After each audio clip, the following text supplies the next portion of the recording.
Coming up in our newscast tonight. The two Koreas will hold another summit, this time in Pyongyang, between September 18 and the 20th. Also, high-level negotiations will be held next week to set the final details of that meeting. Seoul Special Envoy reveals Kim Jong-un apparently asked the U.S. president to resume denuclearization talks. Yet the North Korean leader expressed hopes of realizing denuclearization by improving Pyongyang-Washington ties within Trump's first term. South Korea records a current account surplus for the 77th straight month. According to the BOK, the figures reached to the highest levels in 10 months, mainly thanks to a boom in semiconductor exports. NEWSCENTER begins now.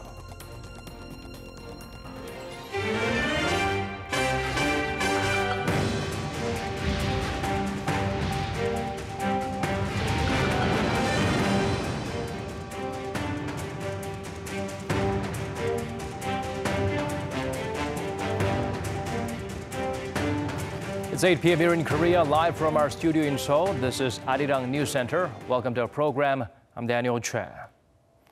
South Korea's special envoy returned from across the border with some exciting news. The team brings with them details including date, venue, as well as topics for the hotly anticipated summit between the leaders of Seoul and Pyongyang. Shin Se-min has our top story.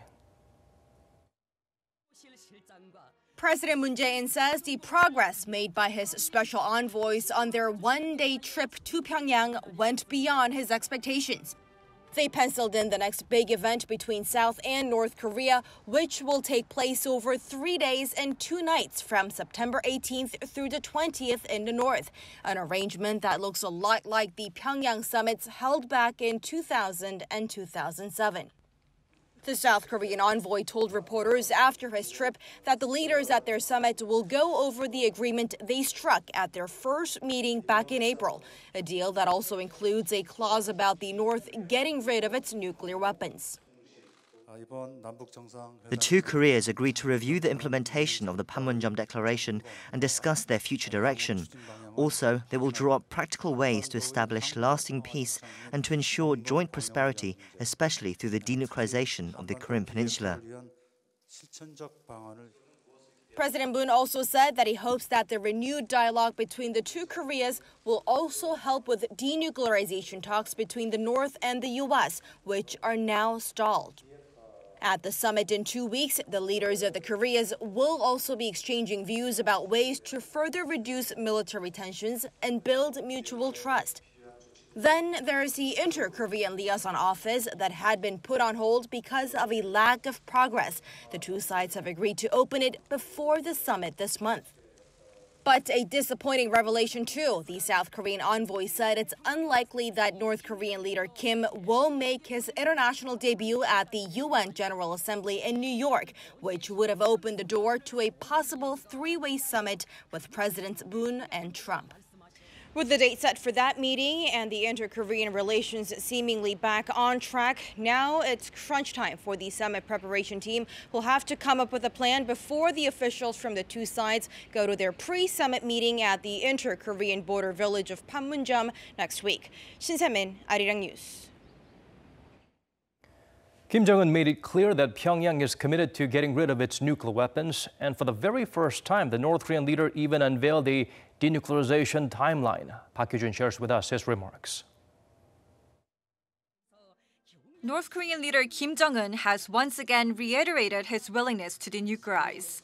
South Korean National Security Advisor Chung Eui-yong, during a press briefing at the Blue House on Thursday, said that Kim remains very much committed to making the Korean peninsula nuclear-free. Chairman Kim Jong-un reaffirmed his stance towards denuclearizing the Korean Peninsula and expressed his willingness to closely cooperate with South Korea as well as the United States to achieve it. Earlier Thursday, North Korea's state-run media KCNA reported that North Korea remains determined to establish peace and denuclearization on the Korean Peninsula. It said the two Koreas should continue efforts to realize the goal of denuclearization, but did not elaborate on the details of how that would be achieved. But during his meeting with the South Korean delegation, Kim revealed that he plans to achieve this within U.S. President Donald Trump's first term, which ends in January 2021. Never before has the North Korean leader presented a potential timeline on denuclearization. And according to Chung, the North Korean leader asked that he deliver his goodwill to the U.S., shown through the destruction of the Punggye nuclear test site, of which 2/3 is irreversible, and the shutdown of the Dongchangri missile launch site, which means the country will no longer be able to test long-range missiles. Kim says that if the U.S. takes measures that acknowledge the efforts made so far, he will accept stronger measures on denuclearization. I think that is a good sign from the North Korea, but we have to pay close attention to how he's going to make it. So what kind of agreement that U.S. and North Korea is going to make to achieve the denuclearization. So the importance of the summit from September 18th is going to give into how South Korean President Moon Jae-in is going to tell North Korean leader Kim Jong-un that he has to mention that there's going to be a formal negotiation between the United States and North Korea. What's left now is how President Moon Jae-in will drive denuclearization at the upcoming Inter-Korean summit, and whether that summit will provide a potential breakthrough in the nuclear deadlock. Park Hee-jun, Arirang News. President Moon's national security advisor, who just returned from his trip to the north, will be speaking to his American counterpart soon. Chung Yu-kyung will brief John Bolton on the outcome of yesterday's visit and also deliver a message from Kim Jong-un to the United States. That's a response from Kim to the message he got earlier this week from the White House from a phone conversation between Presidents Moon and Trump. The details of the message between Pyongyang and Washington have not been disclosed. Keeping the U.S. up to date on the North Korea developments was something also discussed by the leaders as part of efforts to push jointly for the peninsula's denuclearization. In line with the achievements of the visit, the Defense Ministry said the two Koreas are discussing plans to reduce tensions on the border. At today's regular press briefing, the ministry spokesperson pointed out Seoul and Pyongyang are further deepening previously agreed commitments, such as reducing the number of guard posts along the border, joint recovery of war remains at the DMZ, and disarmament at the joint security area into an inclusive military agreement. Choi Hyun-soo stressed the government is trying to produce the final outcome, adding that the agreement aims to state specific plans and ways to implement the goals. But she didn't confirm whether establishing a hotline between the defense ministers of the two Koreas is on the agenda.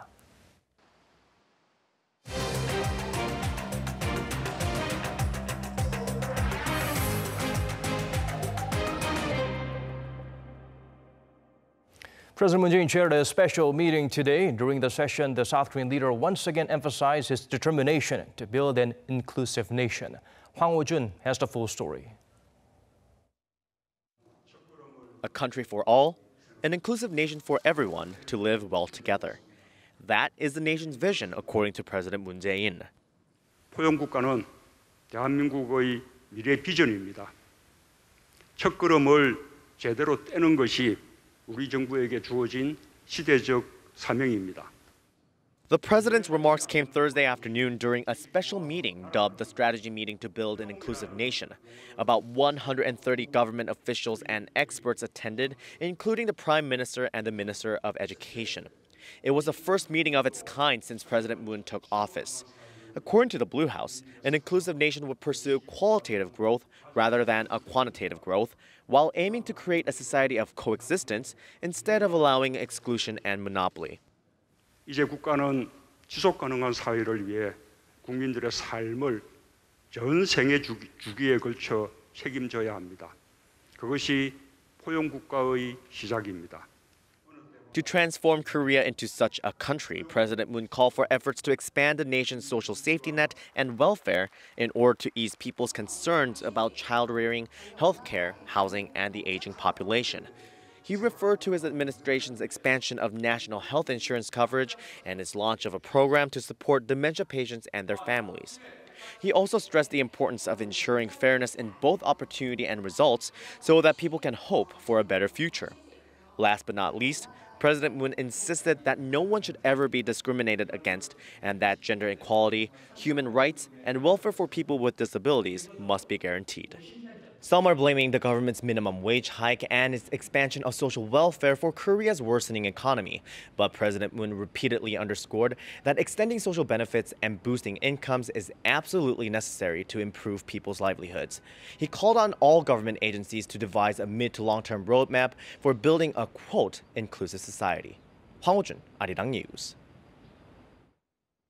Lawmakers of the ruling party held a meeting with officials from Cheongwade and government this morning. Talks centered around ways to foster new growth engines and stepping up investment in promising sectors. Kim Min-ji has the highlights from that session. The South Korean government will concentrate its efforts on nurturing industries with high growth potential, which in turn it hopes will lead to the creation of quality jobs. In a policy coordination meeting on Thursday, the ruling Democratic Party of Korea, the government, and the presidential office agreed to step up investment in the country's biohealth, software, and intellectual sectors, especially in line with the so-called Fourth Industrial Revolution. We need to foster future growth engines, and this should be the basis of innovative growth and creating quality jobs. In order to keep up with changing trends, such as the aging population, the low birth rate, as well as developments in technology, we need a more active approach in fostering these industries. In biohealth, the government plans to support R&D, so cutting-edge technology can be incorporated into the pharmaceutical, medical appliance, and cosmetic sectors. And to help spur the creation of startups, it will step up investment and expand financial support. The plan also entails boosting on-site education and training, especially to nurture specialists in software. The government will also apply a regulatory sandbox, which will allow firms in these sectors to operate free from regulations for a certain period of time. It will also create a fund that will be used to invest in outstanding venture companies. The detailed plan will be unveiled next Tuesday. The government addressed concerns regarding the country's job market too, in light of recent data showing job growth has been sluggish. Critics claim the government's income-led growth policies are dragging on the economy, but the government claimed again that it's on the right path and its policies will start to bear fruit next year. I expect the job market to improve to some degree in the second half. The improvements will come in earnest starting next year, and in the second quarter, the impact of the government's policy will be evident. In the meantime, the government has vowed to keep close tabs on the economic situation and monitor the impact of the policies it's implemented and ensure the positive effects are being felt by the people. The ruling party, on its part, promised to pass related bills and thoroughly review next year's budget to back the government's policy initiatives. Kim Min-ji, Arirang News. South Korea's three main political blocs are addressing lawmakers at the National Assembly this week. Today, it was the minor opposition Bareun Mirae Party's turn.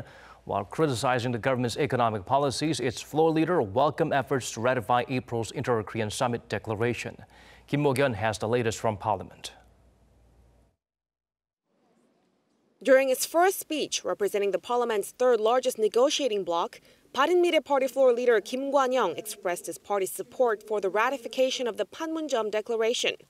But he also echoed the main opposition party's concerns on North Korea's actual implementation of the denuclearization process and proposed that a parliamentary resolution be adopted first. I hope that the resolution can show the world South Korea's strong will towards the denuclearization of the Korean Peninsula and on maintaining the ironclad alliance with the United States.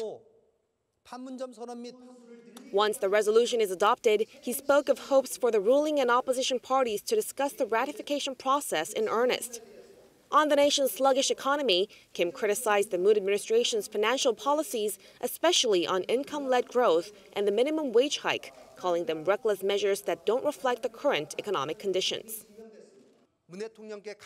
I strongly urge President Moon Jae-in to face the reality of this economy and wake up from his illusions on income-led growth. He said the government should instead focus on economic democracy that could foster fair economic growth, not only from large conglomerates, but also among small firms and venture enterprises. As part of such efforts, the floor leader stressed the need for regulatory reform, urging the ruling and main opposition parties to pass pending bills on deregulation as early as next week. The floor leader also highlighted the need for constitutional reform and said it should be realized before the end of this year. He said that the Blue House, the government, and the ruling party should swiftly provide a clear and responsible answer to this issue for a fair and brighter future of the nation. Kim Mo-kyun, Arirang News.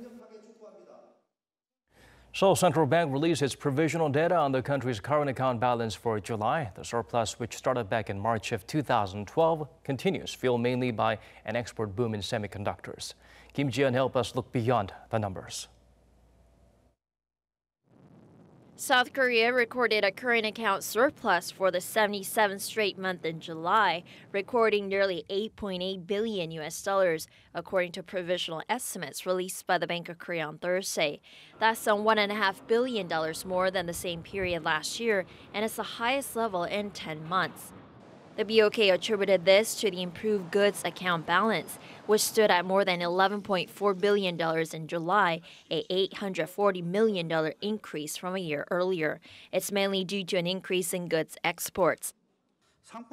Goods exports soared by nearly 15% on year due to the steady recovery in the global manufacturing sector, unit price increases for petro and steel products, as well as a boom in semiconductor exports. Exports in July increased by more than 6% compared to the same period last year to reach nearly $52 billion on strong semiconductor, petroleum, and steel goods exports, while those related to ships and home appliances dropped. Korean shipbuilders dominated the global marine plant market in 2014. But now they are facing a new challenge from Singaporean shipbuilders, which have grown to become formidable competitors in recent years. The services account deficit decreased by around $170 million on year to record over $3.1 billion in July, as the number of Chinese and Japanese visitors to South Korea increased following lower geopolitical risks stemming from North Korean provocations and the alleviation of Beijing's travel ban, which was part of retaliatory measures against Seoul's deployment of the U.S. missile defense system THAAD. The number of Chinese entrants to Korea increased by nearly 46%, and that of Japanese entrants was up by around 35% in July from a year earlier. Meanwhile, imports mainly of raw materials increased by more than 16% on year to record nearly $45 billion in July. The primary income account surplus for July also recorded gains, nearly doubling from a year earlier to $1.2 billion on soaring dividend payouts and interest income from overseas investments. Kim Ji-yeon, Arirang News. A special committee is formed to outline the details of the Moon administration's policy of income-led growth.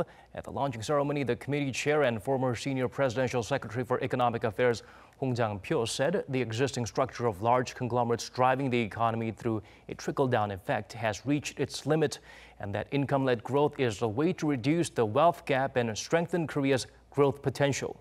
Financial chief Kim Dong-yeon and the presidential policy chief Chang Ha-sung also participated in the event. The committee will flesh out mid to long-term plans to push for income-led growth, including raising household incomes, reducing costs, and securing the social safety net. During his weekly meeting with related ministries, Seoul's prime minister called for more prudence when dealing with the overheated real estate market. Lee Nak-yeon urged ruling party lawmakers as well as Cheongwade officials and government to listen to different viewpoints and come up with a common opinion on how to deal with the sensitive issue. The PM also addressed the recent series of BMW engine failures, pointing out that the blazes have been put out by government and companies' efforts, but the fire of complaint is still burning. He called on the Transport Ministry to improve vehicle recall measures and reinforce consumer protection. A key member of the legendary 2002 Taeguk Warriors returned home after leading the Vietnamese under-23 men's football team to a fourth-place finish in the Asian Games. After arriving at Incheon International Airport this morning, Park Hang-seo said he is grateful to his players for the achievement. The coach also thanked Vietnamese and Korean fans for their strong support. Helping to make the Golden Stars' first ever Asian Games semifinals berth is a reality. Park is considered a national hero in Vietnam and has sparked a nationwide football fever over there. With its wide potential for application, including games and movies, virtual reality is a key technology of the fourth industrial revolution. A special event displaying the latest related trends provides a glimpse of the future by offering visitors a chance to try out new devices. Lee Min-sun takes us to the annual Korea VR Festival. Seoul might seem like a place where it's impossible to experience skydiving, but not so for visitors at the 5-day Korea VR Festival. Under the theme Experience the Fourth Industrial Revolution through Virtual Reality, the festival kicked off its third edition Wednesday in the Sangam-dong area. In virtual reality, Visitors can try all kinds of shooting, sports, and musical games. I tried this VR game and it felt real and natural. It was fun to play. If you're worn out on activities, you can sit back in a massage chair and have a relaxing time in a virtual reality forest. Or test your nerves by walking on the edge of a tall building. It was really scary. It felt so real that I cried. You can even check out the meeting room where the historic Inner Korean Summit was held in April. Not only can visitors enjoy various VR games and experiences, but also they can get a glimpse into the future of VR technology. Scores of companies are showcasing a range of VR products and services that will be used in military training, machine maintenance, education, and medical surgery. The medical sector, in fact, is one of the most promising industries looking to adopt the technology. Patients can simply put on the VR gear to get psychological consultation and therapy. And doctors can polish up their surgery skills with the VR training program. The Internet of Things, AI, and 5G are the basic technologies of the Fourth Industrial Revolution. It is expected that many kinds of services will be combined with VR and AR devices, and 5G will be commercialized next year. Although the VR is not fully ready for customers yet, experts hope commercialization will speed up as the accompanying technologies improve. Lee Min-sun, Arirang News. On a more somber note, over in Japan, a powerful earthquake hit Hokkaido early Thursday. According to the country's news outlets, the natural disaster took at least 7 lives and left dozens missing. Ko Ryuni brings us the updates. At least 7 people have been killed and more than 200 people have been injured after a powerful earthquake struck the Japanese island of Hokkaido early Thursday morning. The magnitude 6.7 quake triggered landslides, and there have been dozens of aftershocks. According to the Japan Meteorological Agency, the tremor struck just 65 kilometers southeast of the city of Sapporo at a depth of 40 kilometers. Japanese broadcaster NHK reported that helicopter crews are carrying out rescue operations, but dozens are still missing. The quake also caused an entire blackout in the area, leaving millions without power. Prime Minister Shinzo Abe said the Japanese government has set an emergency task force, and 25,000 self-defense force personnel will be sent to the region. I have received damage reports from this earthquake. There have been possible fatalities, landslides, collapsed buildings, and a large-scale blackout. Saving people's lives is the government's utmost priority, and we'll deal with the disaster relief collectively. We'll manage this crisis as best we can.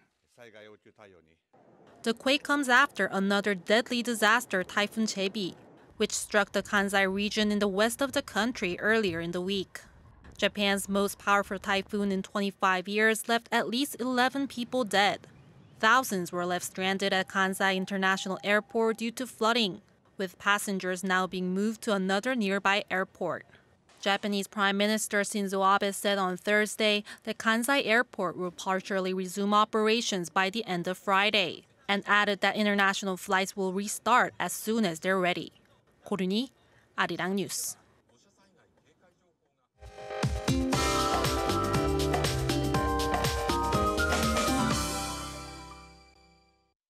Time to turn to Michelle Bach at the Weather Center for the updates you need. Michelle, heavy and dark clouds have finally released rain across the country. That's right, Daniel, but that was just a preview.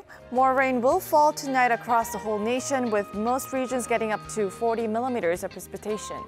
And the rain will clear up in the central region before noon on Friday, but it's going to be a rainy afternoon down in the southern regions. Now, Tokyo will also receive some heavy precipitation as well. Now, the morning temperatures will stand between 20 and 22 degrees Celsius across the whole country tomorrow. And after the rain, the cloudy skies will turn somewhat clear for Seoul, with the readings hitting 27 or 28 degrees in most regions. Now, after tomorrow's rain, most of the morning lows will fall below 20 degrees as well, with the whole fluctuations in our daily temperatures. I'll leave you with the weather conditions around the world.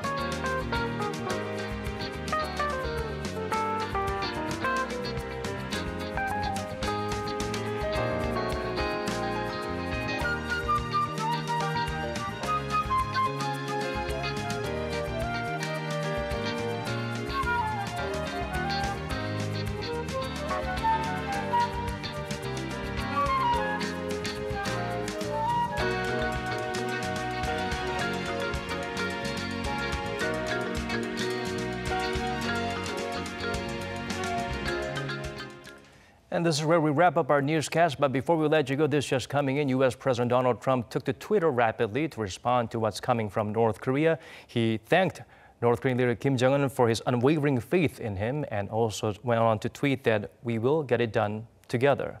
That's all from us at this hour. As always,